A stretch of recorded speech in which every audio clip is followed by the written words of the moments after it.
Hello everyone, I hope everyone's doing great. Of late, I've been hearing a lot of my students, a lot of my colleagues saying that they're mentally stressed. And this is one question that you have to ask yourself. Are you mentally stressed and are you doing something about it? Because even today, meeting a psychiatrist or a psychologist is a taboo in our country, and many patients they tend to ignore their psychological health in the fear of rejection, criticism, or even being judged by their family, friends, and society. So, one thing that I want you all to understand is that your mind and body is interconnected. If you're not healthy mentally, subsequently it is going to be shown physically too.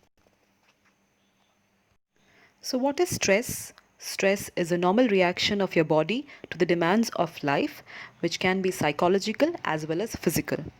And how much of stress is good? So, taking small amount of stress, for example, the stress that we take for an upcoming exam, an upcoming competition, or an upcoming presentation is good enough because that is going to provide you appropriate motivation to work hard. But again, there is a thin line beyond which taking the stress is not good both for your mental health as well as your physical health. And that is when we need to know the various signs of stress or how the stress is going to manifest in you. First and foremost is agitation, where the person bursts out for no reason. Hopelessness, where the person feels his present as well as his future is in big question mark. Self neglect, where the person is not caring about themselves, not grooming themselves, not dressing up properly. Personality changes are often seen as one of the signs of stress. Also important is withdrawal. Withdrawal is a state wherein the person completely withdraws himself or herself from his near ones, from his dear ones, as well as his friends. So often we don't address our mental health because we feel that it's not going to affect our physical health. But that is not the case. Your mental stress is going to give you certain short term effects, but also is going to cause certain adverse outcomes on a long term basis. So, as we see various threat or various mental stress that you're taking, it directly sends signal to your brain. The brain signals to the adrenal gland, and there is release of hormones like that of epinephrine as well as cortisol. Now, with the activation of sympathetic nervous system on a short-term basis, you feel worried, you feel nervous. There is unable to switch off. Your heart beats harder as well as faster. Breathing is quickened. You have certain stomach issues. Skin becomes more sensitive, oily, as well as the muscles tense up. Also important, that is erectile dysfunction that men face has been correlated to mental stress.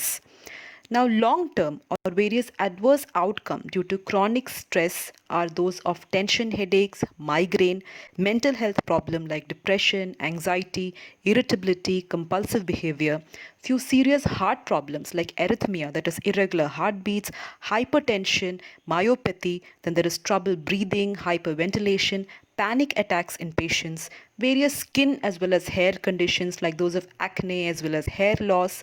People with increased amount of stress are correlated to having an increased risk of type 2 diabetes, and infertility, that is fertility problem in both men as well as women, are directly linked to their mental stress too.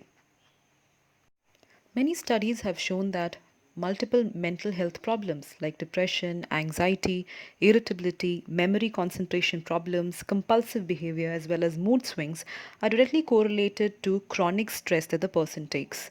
So, if your mind and body are not in proper sync, we are going to end up having certain emotional as well as behavioral issues or outburst.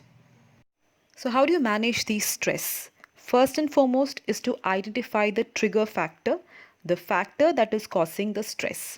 It could be a professional one or it could be a personal issues. Once you have identified these triggers, you have to think about various strategies for dealing with them. It often starts with meditation, exercise, deep breathing techniques, several relaxation techniques, spend some me time with yourself, sleep properly, eat good healthy food, reduce the intake of caffeine. Secondly, solve your problems as well as communicate properly. Communication is the key. You need to talk it out to your near one, to your dear one, or your friends so that they give their suggestion too. Make a list of things that you want to do in your future and prioritize these tasks. Now, even after doing this, if you feel that you cannot cope up with your stress, you have to reach out to a mental health professional, a psychiatrist or a psychologist.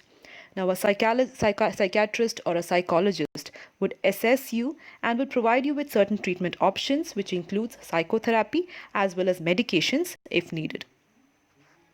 So, to end with this very famous quote that we know about, that is, the light at the end of the tunnel is your life, it's the tunnel that's temporary. So, if you think that any of your friends, any of your near ones are facing chronic stress or facing mental health problems, you have to pause your life for a while, reach out to them, ask whether they need certain help. If you feel that you cannot help them enough, you need to contact a mental professional and seek their help too. So, thank you for now. Stay mentally healthy.